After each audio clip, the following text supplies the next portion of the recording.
नमस्कार. नमस्कार. आपलं स्वागत आहे आयकॉन स्टील प्रस्तुत बिल्ड आयकॉन या उपक्रमामध्ये. आज आम्ही आलो सांगलीमध्ये आणि माझ्यासोबत आहेत इंजिनियर संदीप पाटील सर, जे मागच्या 20 वर्षाहून अधिक काळ या क्षेत्रामध्ये अतिशय उत्तमरित्या काम करत आहेत. ज्याच्यामध्ये रेसिडेन्शियल आणि कमर्शियल अशा प्रोजेक्ट्सवर त्यांनी काम केलेलं आहे. इंडिव्हिज्युअल बंगलोजमध्ये त्यांची स्पेशालिटी आहे, कारण बरेच वर्षांपासून ते या क्षेत्रात मी म्हटलं तसं आहेत. तर त्यांच्या आजवरच्या या अनुभवाबद्दल, प्रवासाबद्दल आपण बिल्ड आयकॉन या प्लॅटफॉर्मवर त्यांच्याशी गप्पा मारणार आहोत. गप्पांना इथून सुरुवात करूया. नमस्कार. ते म्हणजे आपल्या साधारणपणे शैक्षणिक पार्श्वभूमी कशी होती? म्हणजे शाळा कुठली होती? कॉलेज कुठलं होतं? या क्षेत्रामध्ये येण्यामागची प्रेरणा कुणाची होती, ज्यांच्यामुळे तुम्ही या क्षेत्राकडे वळलात? हा एकंदर प्रवास सगळ्या शैक्षणिक कसा होता, ते तुमच्याकडनं ऐकायचं आहे. माझं नाव संदीप दगडू पाटील. माझं मूळ गाव बत्तीसशिराळा तालुक्यात शिराळा खुर्द म्हणून आहे. इथून माझं 8वी 9वी शाळा माझी साधारणतः कोल्हापूर बालिंगा इथे झाली. त्यानंतर 10वीला मी आमच्या गावाकडेच कंदूर हायस्कूल इथे आलो. त्यानंतर 11-12वी मी आर्ट्समधून यशवंत विद्यालय कोकरूड येथे केले. पण कालांतरानं माझी आत्या सांगलीत राहत असल्यामुळं मध्यंतरी थोडंसं फॅमिलीचं डिस्टर्ब झाल्यामुळं मला आत्यानी कॉलेजला इकडे सांगलीला घेऊन आले आणि त्यांच्याकडे मी 2-3 वर्ष असताना डिप्लोमा वसंतदादा टेक्निकल इन्स्टिट्यूटमध्ये माझं तसं बघायला गेलं तर मी ड्राफ्ट्समन सिव्हिल हा माझा कोर्स झालेला आहे. मी डिप्लोमा कॅटेगरीमध्ये तो मोडतो. समजा तो 2 वर्षाचा कोर्स केल्यानंतर मी 2001ला मिरजमध्ये SM सन्नके म्हणून जे इंजिनियर नामांकित इंजिनियर होते, त्यांच्याकडे मी नोकरीला लागलो. त्यानंतर कमीत कमी त्यांच्याकडे 20 वर्षे मी नोकरी केली. त्यांच्याकडे नोकरी करत असताना सुद्धा मी माझं शिराळ्याला ऑफिस चालू करून एक 15 वर्ष झाली. माझी त्या ऑफिसमध्ये काम करत असताना सुद्धा माझी वैयक्तिक बाहेर बांधकामाच्या साईट्स चालू होत्या. त्याला अ, माझ्या गुरूंनी मला खूप सपोर्ट केला आणि इथंपर्यंत मला जे काही मार्गदर्शन लाभलं किंवा इथंपर्यंत पोहोचण्याचा जो मार्ग दाखवला, ते म्हणजे माझे गुरु SM सन्नके साहेब. हं. माझ्या ते ही कृतज्ञता असं तुमच्यात आहे फार महत्त्वाची, कारण ज्या गुरूंकडनं आपण हे सगळं शिकतो, ते त्यांचं नाव पुन्हा अशा वेळेला सांगणं आठवणीनं हे फार महत्त्वाची गोष्ट आहे. आणि त्याच्यातनंच आपला पुढचा प्रवासही होत बरं. असतो. हा झाला जसा एक प्रवास, तसा जेव्हा तुम्ही स्वतःची फर्म सुरू केलीत किंवा तो पहिला प्रोजेक्ट कसा होता, त्याची आठवण कशी, तो कुणाच्या रेफरन्सनं मिळाला? कारण तेव्हा आपल्यावर सगळी 100% जबाबदारी बरोबर. असते. त्यामुळे त्या पहिल्या प्रोजेक्टची आठवण एक इंजिनियर म्हणून तुमची कशी होती? मिरजमध्येच माझे माझे मित्र रवी अटॅक म्हणून आहेत, जे मॉर्निंग ग्रुपचे कॅप्टन म्हणून त्यांना ओळखलं जातं मिरजेमध्ये. त्यांचे एक वडिलांचे मित्र होते, लोखंडे काका म्हणून. ते पलूसला पोलीस होते. त्यांचं एक मला विथ मटेरियल काम अ, रवी अटॅक यांनी मला दिलं होतं. तर त्याच्यात सांगायचा योगायोग म्हणजे असा, की मी त्या कामावरती अक्षरशः रात्री 10 वाजता जाऊन सुद्धा पाणी मारले अच्छा. आणि कामगारांना पूर्ण वेळ सपोर्ट करून किंवा हे करून म्हणजे मी इथं ऑफिसमध्ये जॉब करत असताना सुद्धा त्यावेळी ती माझी साईट चालू होती. तर त्यावेळी मी ते सगळं प्रोजेक्ट तशा पद्धतीनं हँडल केला आणि तिथून माझी कामाची पहिली सुरुवात झाली. हं. कारण ती पहिली आठवण जास्त आपल्या जवळची असते, जो हो. पहिला प्रोजेक्ट आपण करतो. कारण तो पहिला प्रोजेक्ट असतो ज्याच्यातूनच आपल्याला माहीत असतं पुढचे बरोबर, प्रोजेक्ट पण मिळणार आहेत. बरोबर. त्यामुळे आता येऊया काही तांत्रिक प्रश्नांकडे. अच्छा. त्यातला पहिला प्रश्न म्हणजे तुम्ही या भागात इतके वर्ष काम केलेलं आहे. तर अनस्किल्ड लेबरचं पर्सेंटेज किंवा अकुशल कामगारांचं प्रमाण या क्षेत्रामध्ये खूप आहे. तर बरोबर, आणि त्यांच्याबरोबर काम करताना बऱ्याचदा काही धोके सुद्धा संभवू शकतात. बरोबर. तर अशा वेळेला ही परिस्थिती तुम्ही कशी हाताळता आणि कसं बघता सगळ्याकडे? नाही काम करत असताना साधारणतः आमचा बंगलो प्रोजेक्ट असल्यामुळं फार ह्याच्यामध्ये एक ठराविक लेबर माझ्याकडे जे काम करणारी जी लेबर टीम आहे, ती फिक्स आहे माझी. की साधारणतः गवंडी काम करणारा फिक्स माणूस आहे. सेंटरिंग काम करणारा फिक्स आहे. फरशीवाला फिक्स आहे. वायरमन फिक्स आहे. त्यामुळं ह्या माझ्या लोकांना मला काय जे अपेक्षित काम आहे, ते पूर्णतः त्यांना माहीत असल्यामुळं समजा सेंटरिंगवाल्याला सांगितलं बाबा लाईन लेवल बाबा करेक्ट पाहिजे. बांधकामवाल्याला सांगितलं बाबा तो पाहिजे किंवा गिलावाच्या साधारणतः सांगत असताना आपण जे कोपरे आपण कन्सिडर करतो, तर त्या कोपरा पूर्ण 90 डिग्रीत यायला पाहिजे. दोन्ही भिंतीचा गिलावा 90 डिग्रीत यायला पाहिजे. हे त्यांना मी स्वतः हातात ते ह्याची गिलावाची पट्टी घेऊन मी त्यांना दाखवतो. आणि हे एकदा दाखवल्यानंतर मला हे पूर्ण कामामध्ये परत असं कुठंही ऑड काम दिसता कामा नये, अशा प्रकारच्या मी वेळोवेळी सूचना करतो. आणि हे करत असताना मी लेबरबरोबर अगदी पूर्णतः लेबर म्हणून काम न करता एक आपले मित्र समजून मी त्यांना सगळ्या गोष्टी सांगत असतो आणि त्याच्याकडनं ते करून घेत असतो. बरोबर. दुसरं आहे, कन्स्ट्रक्शनमध्ये प्लॅन हा अतिशय महत्त्वाचा आहे आणि त्या प्लॅनवरच पुढचं कन्स्ट्रक्शन सगळं अवलंबून असतं. तर बरं. प्लॅन या स्टेजचं तुमच्या नजरेतून काय महत्त्व आहे आणि तुम्ही कसं बघता प्लॅनकडे? कारण मी साधारणतः सुरुवातीला 2001ला ज्यावेळी नोकरीला लागलो, त्यावेळीपासून साधारणतः एक पहिले 5 ते 7 वर्ष मी प्लॅनिंगच करत होतो. मग माझे सीनियर जे कोण होते त्यांच्याकडनं मला शिकायला मिळालं बऱ्याचशा गोष्टी. त्यामुळं प्लॅनिंग हा इतका परफेक्ट झाला, की मी एखाद्या बंगल्याचं ड्रॉइंग जर करायला बसलो, तर सकाळपासून संध्याकाळपर्यंत मी पूर्ण ड्रॉइंग त्या बंगल्यात संपवतो. म्हणजे इतकं प्रॅक्टिस माझं त्या ह्याच्यामध्ये झालेलं आहे. हां. ओके.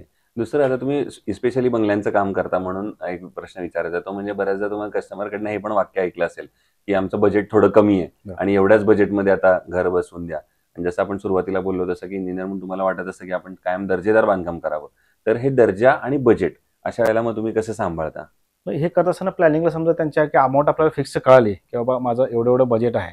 मग आम्ही त्यांना साधारणतः आजच्या चाललेल्या ह्या कन्स्ट्रक्शन कॉस्टमध्ये की एवढं स्क्वेअर फीट तुम्हाला हे बांधकाम आपण ह्याच्यामध्ये करू शकतोय.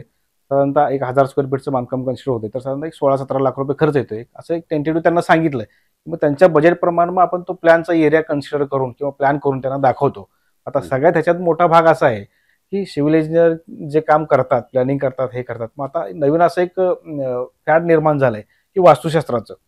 आता आम्ही हे करत असताना 20 वर्षाच्या प्रोजेक्टमध्ये एक साधारणतः एक 1500 2000 बंगले बांधले असतील. त्याच्यामध्ये प्रत्येक मालकाचा एक वास्तुशास्त्रवाला वेगळा असतोय. आणि त्यांनी सांगतात, आम्ही सगळं करून देतोय. मग ते आया पाहिजे, हे पाहिजे, हे सगळं बऱ्याचशा गोष्टी त्यांच्या सांगतात. पण शेवटी मालकांचं कसं असतं, की आपल्याला जे घर बांधतोय ते आपल्या आयुष्यातली जी पूर्ण कमाई करून माणसाची इच्छा अपेक्षा असते, ती पूर्ण होत असतात. त्या केसमध्ये आम्ही हे सगळं त्यांना करून देतो प्लॅन. तुमच्यामुळे काय भटजीला किंवा वास्तुशास्त्राला सांगा आणि आम्हाला परत सांगा, की बाबा ह्या मापात काय बदल करायचा. मग त्याप्रमाणे ते ॲडजस्ट करून आम्ही त्यांना देतो, की जेणेकरून जो मालक आपल्याला काम देईल, तो 100% सॅटिस्फॅक्शन त्याचं व्हायला पाहिजे. ह्या पद्धतीनं आपण काम करत असतोय. आणि ते काम करत असताना तो मालकाचं काम नसून माझं स्वतःचंच घर आहे, अशा पद्धतीनं समजून मी ते काम करत असतोय. ओके. आणि दुसरा प्रश्न या सगळ्यापेक्षा वेगळा आहे. तो म्हणजे तुम्ही आता इतकी वर्ष या फील्डमध्ये काम करताय. अनेक रेसिडेन्शियल प्रोजेक्ट्सवर पण तुम्ही काम केलेलं आहे. तर सांगली जिल्ह्याच्या विकासाचं व्हिजन असं जर एक आपण डोळ्यासमोर आणलं, तर एक इंजिनियर म्हणून तुमच्या डोळ्यासमोर कुठले मुद्दे किंवा कुठली क्षेत्र येतात, सेक्टर येतात, ज्याच्यावर खरं तर आता काम करण्याची गरज आहे, जर आपल्याला सांगलीचा सर्वांगीण विकास करायचा असेल तर? माझ्या मते साधारणतः आता महानगरपालिका एरियामध्ये जे आपला डीपी प्लॅन वगैरे तयार होत असतो किंवा जे काही लेआउट प्लॅन तयार होतात, त्या लेआउट प्लॅनमध्ये कसं कायदेशीर बाबीमध्ये असं एक त्रुटी मला आता अलीकडे जाणवल्या, की 20 गुंठ्याच्या आत क्षेत्र असेल तर त्याला ओपन स्पेस सोडत नाहीत. जनरली लेआउटमध्ये कसं आहे, एखादी कॉलनी तयार करत असताना त्याला 10% ओपन स्पेस सोडायचं शासनाचा जी आर आहे. पण अलीकडे काय तर त्याच्यामध्ये शासनाने बदल करून 20 गुंठ्याच्या आतलं क्षेत्र असेल तर ते मग मोडतोड करून त्याला मग 3 मालक दाखवायचे, 4 मालक दाखवायचे एकरामध्ये. तर त्याच्याला ओपन स्पेस सोडता येत नाही किंवा रस्त्याचं जी विड्थ आहे ती सुद्धा 6 मीटरच्या आत येते. 9 मीटर असं होत नाही किंवा 12 मीटरचं होत नाही. तर याच्यामध्ये काय सुधारणा करता येईल का? कारण का जेणेकरून आता मी ज्या कॉलनीत राहतोय, त्या कॉलनीमध्ये सुद्धा असंच झालेलं आहे, की तिथं ओपन स्पेस नाहीये, पण लोकेशन चांगलं आहे. डेव्हलपरच्या दृष्टिकोनातून त्यांचा विचार असतो, की ओपन स्पेस सोडले की त्यांचा लॉस होतोय. पण सामाजिक जे काही लोकांची फॅसिलिटी किंवा इतर ज्या काही गोष्टी कराव्या लागतात, तर त्याला ही अडचण येते. आता आम्हाला असं काही कुठं एखादा सण साजरा करायचा म्हटला, ओपन स्पेस अशी जर आम्ही त्या ह्याच्यात साजरा केला असता. पण आता आम्हाला ती अडचण जाणवते. तर ह्याच्यावरती शासनानं किंवा महापालिकेने ह्याच्यावरती विचार करून कडक अंमलबजावणी करायला हवी. बरोबर आहे. या ओपन स्पेसबद्दल तुम्ही असं बोललात आत्ता, की तुमच्या सोसायटीपुरते. तशीच माझ्या मते शहरातही अनेक हो, ठिकाणी हो. झाले असतील, की आता चांगल्या ओपन स्पेसच राहिल्या नाहीयेत. नाही. तिथं पूर्वी गार्डन किंवा ग्राउंड बनत असतील. बरं. तर अशा वेळेला मग शासनानं आता काय पावलं उचलली पाहिजेत? कारण आता तर बरीचशी डेव्हलपमेंट होऊन गेली आहे. बरोबर. तर अशा वेळेला आता याच्यावर शासनानं काय पावलं उचलली पाहिजेत असं तुम्हाला वाटतं? आता नवीन जे लेआउटचा चालू आहे, तर त्या लेआउटला हा जो मी पूर्वीचा म्हणत होतो, जसा पूर्वी नियम होता, तशाच पद्धतीने त्यांनी तो नियम लागू करावा. आणि एक कसं होतं, की जे शेतीतनं ग्रीन झोनमधून येलो झोनमध्ये जातात. तर ते येलो झोनमध्ये जात असताना ग्रीन झोनमधले येलो झोनमध्ये गेले, तर त्याला तो 10% ओपन स्पेस पाहिजे आहे. त्यात 1 मालक असू दे, 2 मालक असू दे, 3 मालक. समजा एखाद्या मालकाच्या नावावर 10 गुंठे आहे, 20 गुंठे आहे. जरी 10 गुंठे असेल, तर सुद्धा त्यानं त्याच्या 10% ओपन स्पेस त्यात सोडायलाच पाहिजे.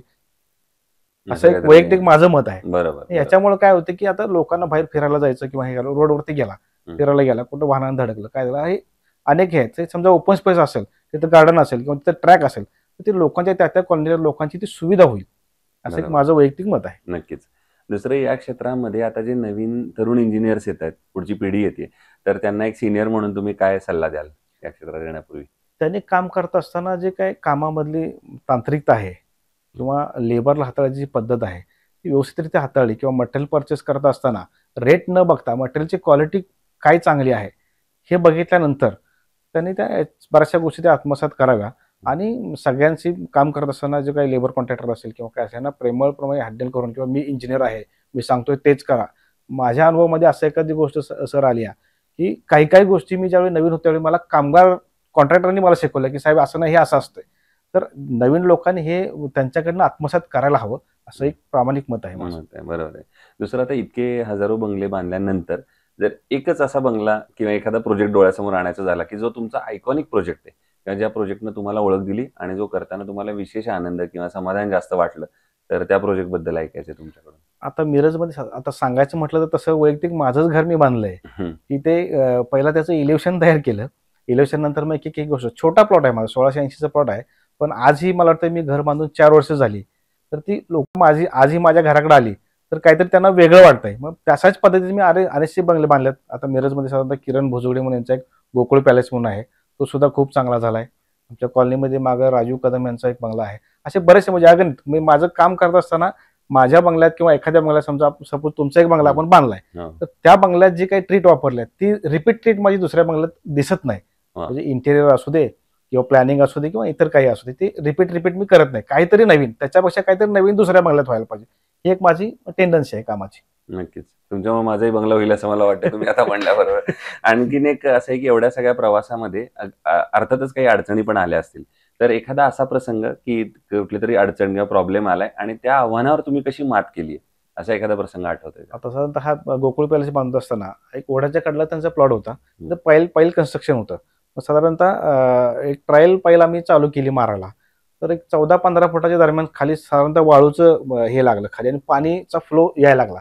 मग ते दिसत असताना ऑन दी स्पॉट डिसिजन घेतलं की स्टील डिझाईनला वेगळी साईज 18ची होती, 15ची होती. तर मग मी त्या कन्सल्टंटना फोन केल्यानंतर सांगितलं, "सर असं आहे आणि हे काय करायला लागेल?" एक काम करा म्हणलं, ह्याची साईज वाढवा पैलची. मग त्या 18च्या ऐवजी मी 24च्या पैल केल्या. तो एक माझ्या ह्याच्यातला एक वेगळा अनुभव होता की तो on the spot decision change झाला. सगळं वर्किंग, सगळं लोक तिथं होती. एक पाईल मारल्यानंतर हा प्रॉब्लेम आला. मग परत त्यांच्यावर मी चर्चा केली. त्यानंतर जे सगळं काय हा झाला, मग हा माझ्या आयुष्यातला एक वेगळा टर्निंग पॉईंट होता की तिथं काय. मग त्याच्यानंतर त्यांनी पाईल कॅपची साईज सुद्धा खूप मोठी तशी दिली होती की खाली वाळू लागल्यामुळे इकडे तिकडे हे प्रॉब्लेम काही यायला नको. अशा पद्धतीने तो एक माझा वेगळा अनुभव होता. हा जसा स्टील डिझायनिंग मधला एक अनुभव आहे, तसा दरवेळेला तुम्हाला स्टील पर्चेसिंगच्या वेळेला पण एक अनुभव येत असेल. तर स्टील निवडताना तुम्ही काय पॅरामीटर बघता किंवा काय गुणवैशिष्ट्य बघता आणि मग ठरवता की हे स्टील चांगलं आहे आणि हे आपण घेतलं पाहिजे?